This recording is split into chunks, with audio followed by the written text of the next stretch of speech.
Good morning, everybody. It's Peter here from AJS, and it is once again my delight to take you into a jeweler's workshop somewhere in Australia. And this week we're going to sunny Tasmania, and we're going to meet the even sunnier Jackie Ribbons. Good morning, Jackie. Morning, Peter. How are you? How could you not feel good looking at that smile on your face? Well, it's a little bit crispy here in Tassie today, so something's needed. Yes, well, that is winter. Indeed.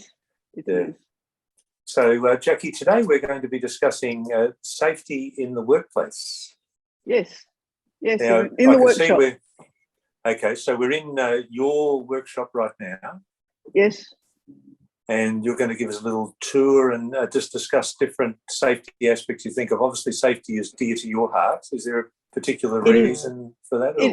It is very dear to my heart. I think the more we all look out for each other, the better. I have been involved in emergency services for a big part of my life, and I just really do love it. And it's really important for any workshop, whether it's the garage, underneath the house, professional studio, to all take responsibility for it. And if we can open a bit of a conversation in this trade for ideas and motivations and incidences or best practices, I think that we'll all do better. And wouldn't that be good? It would indeed, yes. So I'm sure there'll be people who are thinking that perhaps they should be doing something a bit better in regard to safety, and this video this morning just might prompt them to take some action in that regard. So yes. I think that if you're a professional jeweler, you've already been trained. You already know what the chemicals are. You already know what the transference of heat is, especially to the skin. But we've all been there. So it's not about trying to teach the converted. It's about opening up the conversation. It's about people that might be setting up their first workshop and have not had any formal training, or just want to know what they can do better. Everybody, whether it's a domestic situation or whether it's a standalone professional situation, should have already been in contact with their work safety people of their state. There's great information on their website, and if you call them, they can get you fatigue mats and all sorts of things. So, get in touch with those sort of people. This isn't to replace that. This is just, let's have a conversation about it. Let's start doing something that opens up that talk and that conversation and those reminders that some of us need, or some prompts. Indeed. No, thank you very much for that, Jackie. So where do you want to start in your workshop? Well, let's start with stress. Okay. I think distraction and stress are the two biggest incident creators. So I know in this industry, we're not dealing with taps and washers. We're not dealing with things that are easily replaced sometimes. Sometimes it's a gemstone that we've spent 14 hours cutting, or is an heirloom for us or our client. And we don't want to touch that. If we're stressed, tired, hungover, in some sort of health issue. So whether it's yourself as the primary craftsperson, or whether it's staff, or whether it's somebody that you see come in and they're just dragging their heels, maybe sit them down and say, look, maybe go home. Maybe sit and do light duties only. Have the conversation both with yourself and with anybody coming in, because if we make a mistake, it's usually the expensive mistake, and that's on the item. The worst thing that could happen is that somebody gets hurt, and whether it's hitting one of these fingers that you need all of them to do our work, or whether it's burning or whatever it might be, let's try and have the conversation about the reality of our stress levels, how we need to work comfortably. I've gone on about that on the cutting bench. Be comfortable. Don't let yourself be tense and all strung up, because it will not serve you long term. And again, your hands have got to last you a lifetime. So let's look after them. Let's do stretches. I do that before I start work every day. Let's do things that help us in seating or lighting. Don't strain your eyes. All of those sort of things. PPE. We've all been bombarded with those letters now since COVID. But have the right gloves, whether it's leather gloves for the soldering bench or whether you're doing melting, whether it's cotton gloves for your polishing, whether it's using little wraps on your fingers for the grinding wheels. Maybe you need them for either the heat that's produced by putting that ring or that item onto the wheels. Or maybe it's the thing. Lately, after all these decades, I've now got a problem with rouge. My hands do not like it. They fall apart, and I no, please. Yeah. So whether you're wrapping your hands in tape, like these guys, like some people put this on their fingers, just the normal Elastoplast, or this stuff, which thanks to my horse, I use this a lot in the workshop. You can cut this to any size and it sticks to itself. So if you make yourself a little banded, little one, I would normally cut that smaller, it will stick to itself. It won't come undone. You don't need tape. So you can just throw those things like that onto your fingers or onto your hand or onto something that's sensitive, or over a cut if you've had a cut from some other activity. Pure cotton gloves. Don't use synthetic gloves on anything. Too much fire risk. So cotton gloves, which I've put away so they're not sitting on my bench like they normally are, they're handy for your hands, just to keep the chemicals off your hands. And even though we might just be using rouge or polish or wax or whatever, that accumulation of stuff on your hands, whether it's petrochemical based or not, is going to have some kind of effect long term. Like me, it's taken 30 years for me to get allergic to rouge, and now it's a right royal pain. But and I can be wearing gloves, and then it's the contamination. Know what your workmates might be sensitive to, because contamination is also a problem. So if I've got that rouge on my non-latex gloves, I want to put them straight in the bin. I don't want to put them on the bench for me to pick up or for somebody else to pick up. I don't want somebody using my tools and then it's got rouge on and then I'm picking that up. So cross-contamination is something to be aware of in your day-to-day. But know what people are sensitive to. Have that conversation with people that come in, whether they're volunteers, whether they're staff, whether they're mates just coming in for a training lesson. So Jackie, when I look at your workplace there, I can see it's clean. I can see it's well lit. It looks as though everything has a place. So your housekeeping is obviously really good. So I assume housekeeping is a... it's got to be, but it does depend on the day. Like if we've got a big project on, yeah, it does get messy. And, I'm lucky enough to be able to, work a bit with my own bench and other people having their own benches. That helps. But if you're not aware of what's going on what bench, you might pick up a piece of white gold thinking it's silver. You might pick up, something that you shouldn't be playing with. So keep your area neat and tidy. Know your tools, know your area. Every profession has that same code. And if you're working in the under part of your house or in your garage or in your spare room, you need to still think professionally. You still need to have that awareness of, how do I up my game? How do I keep this neat, tidy, professional, have things in their place? The other point that I've got a few little things that drive me nuts when I watch other people working from home or doing something.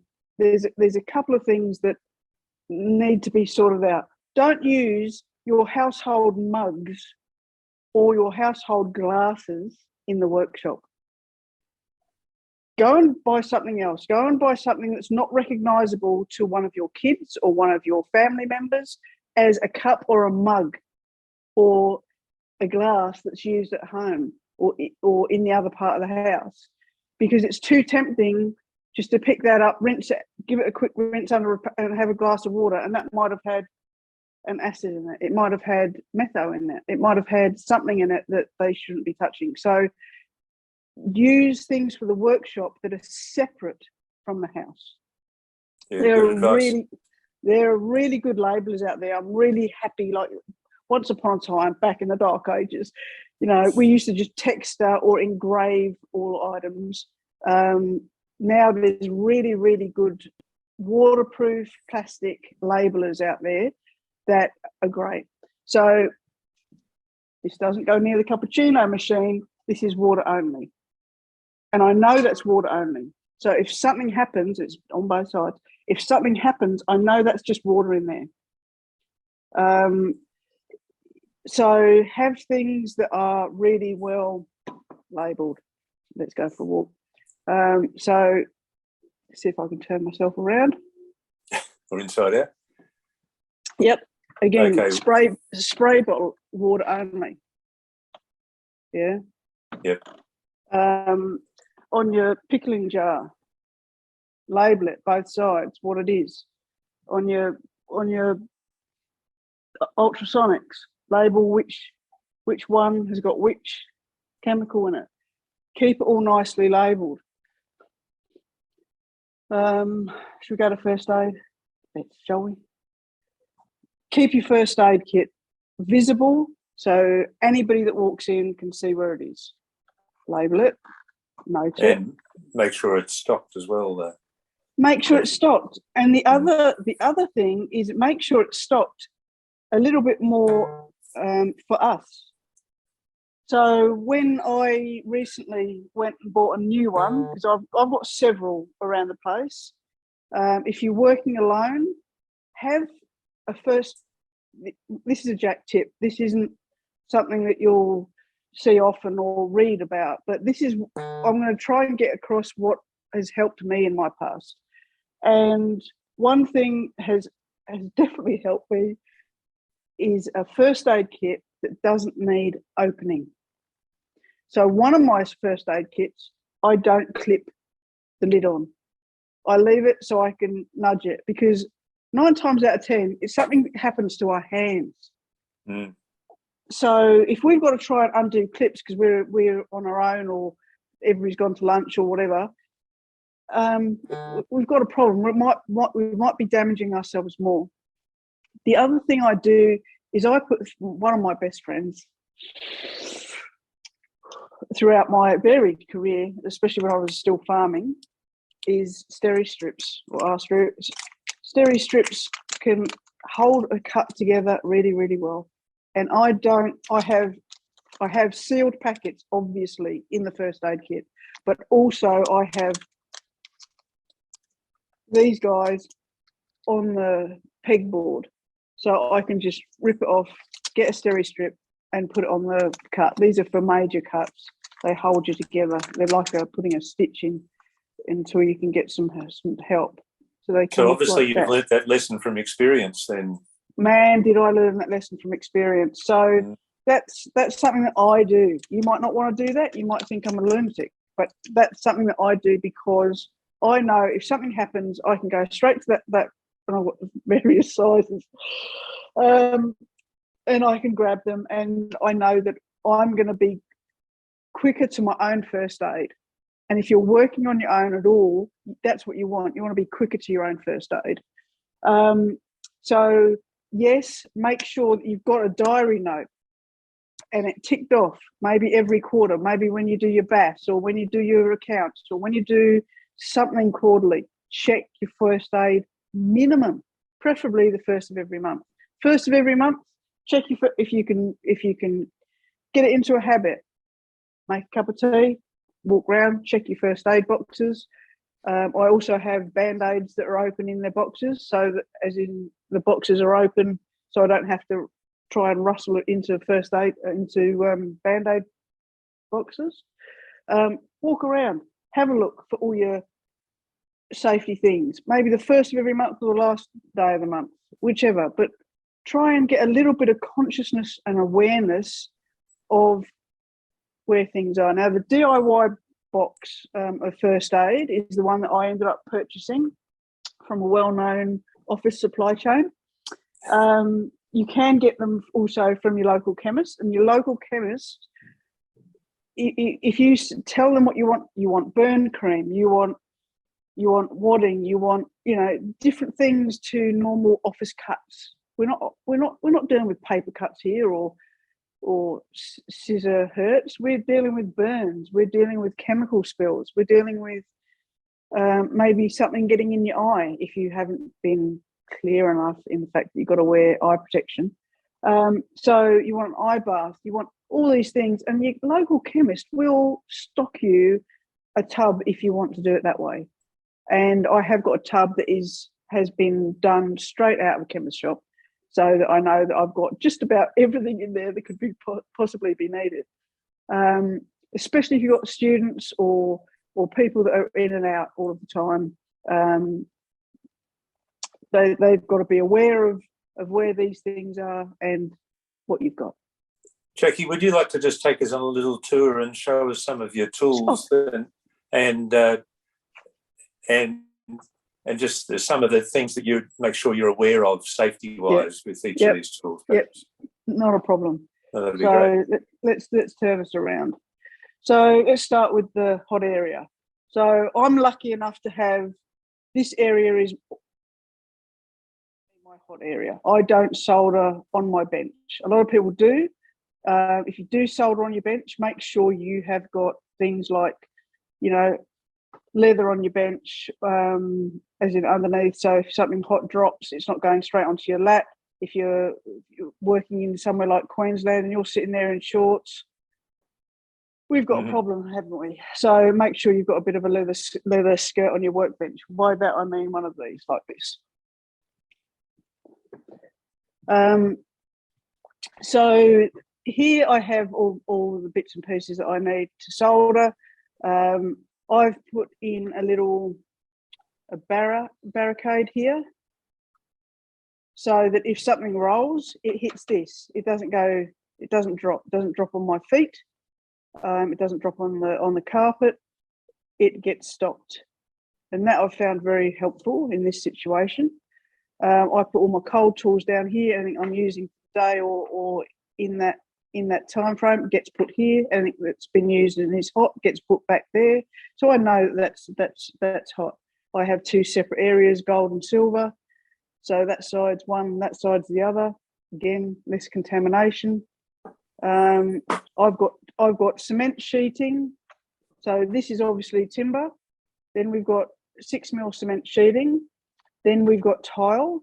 Then we've got a fireproof mat. That's on a turny, but then we've got our fireproof mats. Anything I want to access is all within reach for me. I've got a fire blanket there. Fire blankets are so cheap. Have dozens of them. They're really good as a bit of a mat over your lap as well, if you ever need it. I think they're fantastic. Leather aprons, really cheap. Again, from a well-known hardware chain. Both of them sell them. Both of the chains in Australia sell them. That's a thin one. That one's a heavier one if I'm doing bigger work. Safety goggles. UV protection. From when I used to do big welding jobs, I have still got a spot in my eye. We call them floaties. So, once you've burnt your retina, that's it. You'll always have that floaty going around in your retina. So I was young and silly once. So total UV protection, again, full UV protection. You can get different grades of it. All of the soldering and welding chains of shops that sell the gas bottles will advise you on all of this. The other thing that's worthwhile in this area, and I don't see it very often, so we don't have natural gas here, so I've got to use bottled gas. Don't use the bigger bottles, you use as small a bottle as you can. The smaller the bottle, the smaller the risk. I've also got a safety arrestor on mine, so if there's any leaks, that totally arrests any gas. However, I've also got another insurance policy down there called an alarm. And so as we should know, LPG sinks, doesn't float. Butane will go into the atmosphere, but LPG sinks as a gas. So you want the alarm underneath that bottle. And the oxygen is beside it. I've got a chain across so that if there's any wobble, I'm aware of it. The nozzle and all of this is pointing away. So if there is any, let's say that somebody just put a new gas bottle on and they didn't tighten it and something happened and they didn't put the arrestor in it, or they were undoing it and something dropped or a spark happened, you want that jet to be going away from where you've been working. So face it away. Don't face it towards your legs. Don't face it towards yourself. Sounds really obvious, but sometimes, again, we just need that obvious thing pointed out. And in there, I've got some fire blankets. So that they're so cheap. Have them around. Just tuck them around the place. Yeah, Jackie, I didn't know those. I didn't know those gas detectors existed. So, yep, they just detect. It'll detect the LPG. Is that true? Yes. No, the alarm or the shut-off. The alarm. The alarm. Yeah. I got onto that through being a grey nomad. They're used mainly in caravans. Okay. So. And do you have false alarms with them, or? I haven't had one false alarm yet. Right. Yeah. So that's fantastic. I've got smoke detectors throughout the place, obviously. And again, if you're working in your shed or your home, make sure you've got smoke detectors. They're simple, they're cheap. You can have them battery operated. You can have them wired in. Have both. Go with the whole hog. Go both. Because if you're working, say, underneath your home, which was my first studio, was underneath the house, and that's not rocket science to know that you're working in this spot, and above you is your home. And normally, especially in Australia, that's timber in between the two. So get some really good smoke alarms, smoke detectors, and have a few. It makes sense. No worries. Where are we going to go to now, Jackie? Well, if we go to, I'll just grab something. Hold on. We do have a few viewers there, and I'll just invite our viewers, if they have any comments or questions pertaining to this, please make them known in the comments section. That'd be great. Or if they've got good tips as well, bring it on. Yeah. Let's all have this talk. So white band around this means that it's powder inside. So that's bicarb, basically. Why am I turning it upside down and thumping it? Well, the bicarb settles. And if you've got one of these in your car, which you should have, because everybody should have, it will rattle. Let's say it's lying sideways or it's lying like that, or it's being held like that and it stands. It will rattle and it will form and get dents in the bottom. So every now and again, when you clean your car or when you're cleaning your studio, give it a turn upside down and give it a bit of a thud. And that will unsettle some of that bicarb into the rest of the canister. pays to do that if you're going to use it as well. Another thing that people make a little bit of a mistake about is there's no point having this right where the fire is going to be, because if a fire starts, you want to get back from it a little bit. So at least have it a few meters away, handy and visible, and no obstruction to this or any of the bigger ones, and then you'd be able to use it. This one is powder, as I've said. There's also carbon dioxide, and there's also water extinguishers. I've got all three. Surprise, surprise. I've also Jackie, got a little bit of old school. Yes. Jackie, we have another Jackie viewing, and she's loving your presentation. And she'd like to know, does that fire extinguisher have a use-by date? Yes, it does. And they're all stamped on it. And the larger ones will have a little tag that says that it should be serviced. And you should have that done regularly. The other thing that you can use, as well as, not instead of, but as well as, let's talk old school. Let's go with the fire bucket with sand in it. Because suffocation is a great way of putting out a fire, and that will cut all its oxygen, because a fire needs oxygen. That will cut all of its oxygen. Boom, dead fire. And a bucket of water. So I have a clean bucket of water beside my soldering bench for any incidents of me burning myself or somebody burning themselves. Any splash problem, I've got a bucket of clean water there and a cotton towel ready to go. I've always done that, and I've always had success with it. And make sure, obviously, that it's a steel bucket. On one occasion, I did have to drop something in there that was very, very hot, and yeah, I like to make sure that bucket is going to hold that water. So make sure that it's steel. But you know, bag of play sand from, again, your local hardware store. Happy days. Still works. It's old technology. It might not be high tech, but it still works. If we go around the corner, that's the CO2. So carbon dioxide will also extinguish a fire by suffocation. So if your computer is the fire, then this is what you use. Because if you use the powder, you will never use that computer ever again, because it makes a mess. It makes a big mess. But CO2, paint, oil, electrical, and other liquid, you don't use that on your gas. If your gas bottle goes up, get out of your building. Just get out. Because I've put out gas fires professionally, and let me tell you, it's a two-person job, and it is very specialised.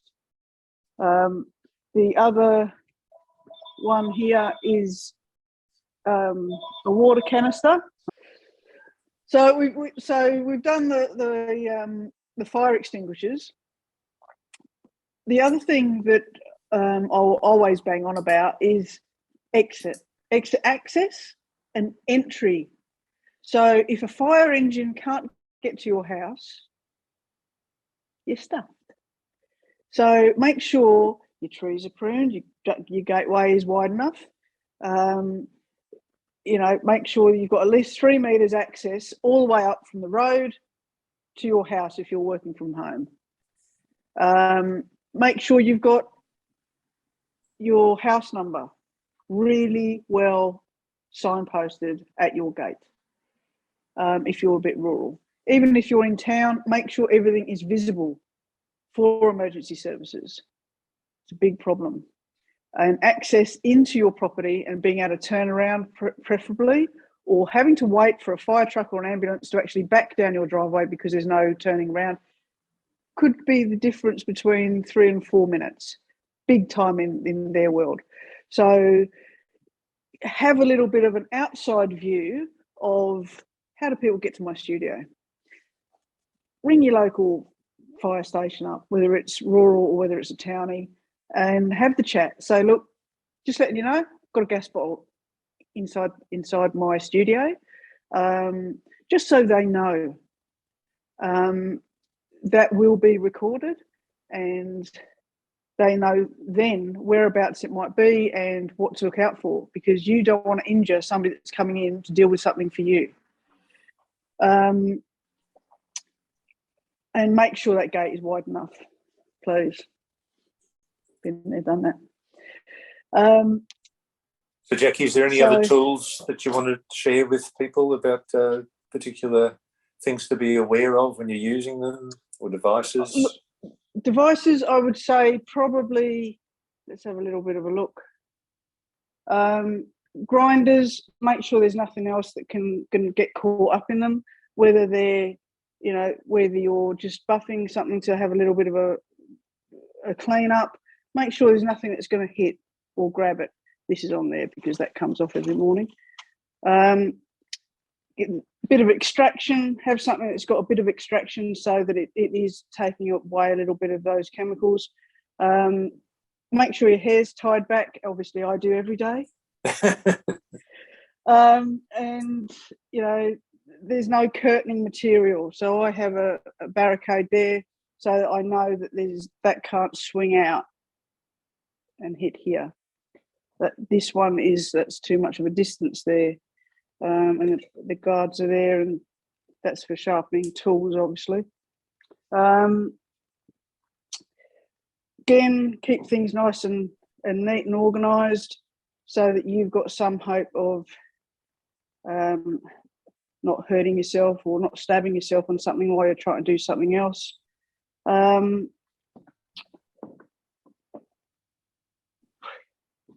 This is a good. I'm really happy. I thought about that one day and I did it, and I've just never looked back, because that keeps that nice and neat and tidy on there, and it doesn't cause a problem.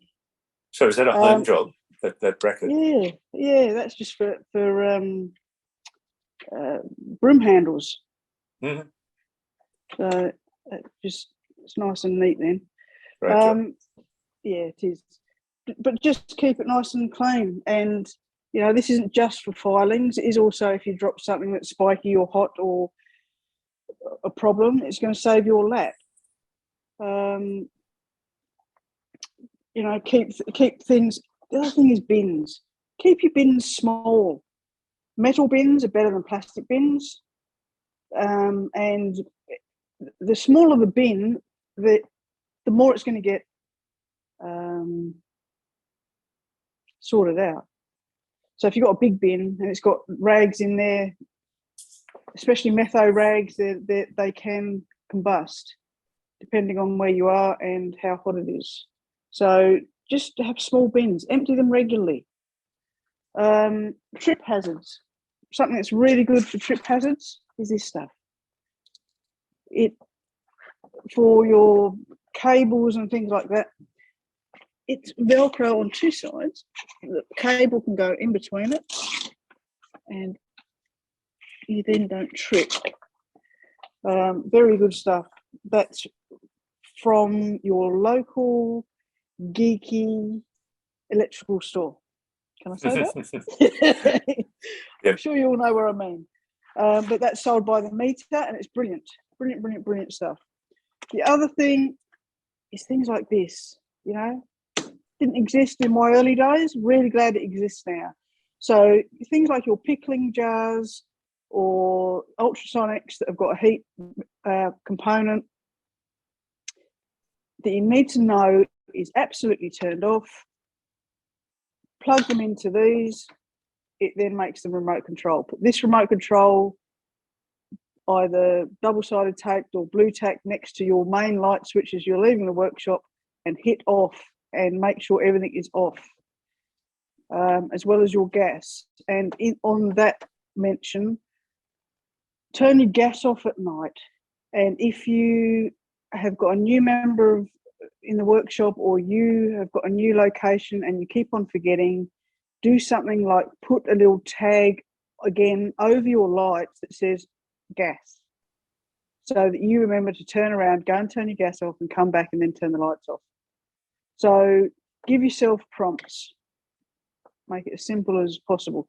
And then we'll go on to masks, because I'll put these here. This is not a mask, people. This is not a mask. We have got used to these as masks. This is not a mask. So this is not a mask either for us. It's a P1 mask, not a mask. P2 mask. This is a mask. P2 plus G is a better mask for us.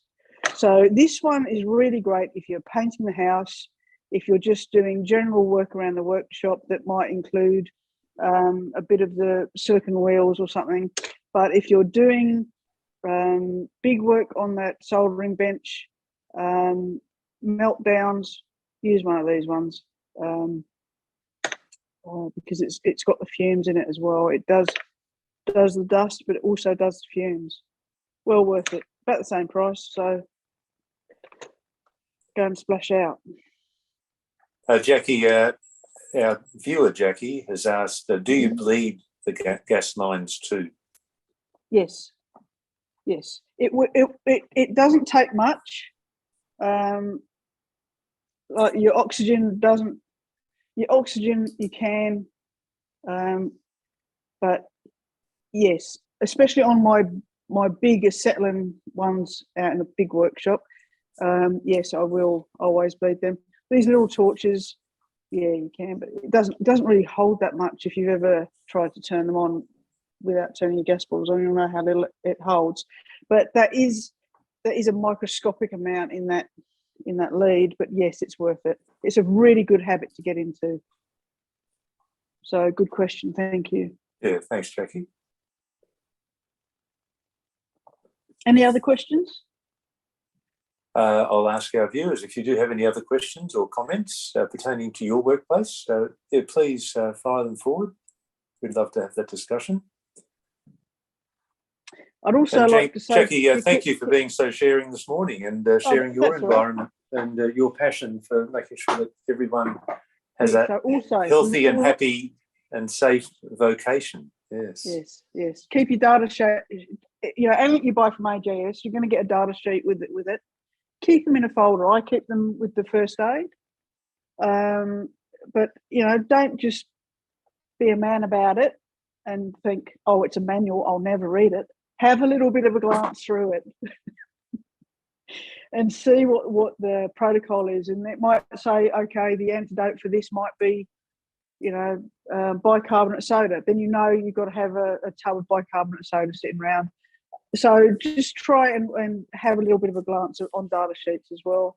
Incident sheets, again, your WorkSafe people, great websites, download incident reports or the sheets to put down any incident happens. You can write it up. Somebody gets an injury, you can write it up, you can learn from it. Anybody's got an idea, always ask people. I don't care if you're only in here for an hour with me. I'll say, look, here's this, here's that, here's the other. Anything you see that is a problem, please let me know. Anything you can help with for making the workplace safer, let me know. So I know it's all really straightforward and sensible and logical and whatever, but sometimes we get so caught up in, I've got to make that for Mrs. Smith and I've got to make that for Mr. Smith, that we forget all these things in our rush. So having that cup of tea once a month and going, what else can be done that's better? What else can I do to improve this? Yeah, well, hopefully this tour you've conducted this morning and the discussion we've had will just spark that thought in people's minds, and they might just analyse what they're doing in their workplace and just see if there's something they can do to improve their situation and keep their health, which is the key thing. Yes. Yeah. And in the freezer over there, I've already probably said this on the opal cutting video, but in that freezer I also keep a bag of peas for burns as well. Not just for dopsticks. No worries. So thank you to our viewers this morning, which included Jackie and Diana, and to their comments and questions. Really appreciate that. And thank you very much, Jackie Ribbons, for your insights into safety in your workplace. So we look forward to seeing you again sometime soon, Jackie. Thank you so much. Thanks, Peter.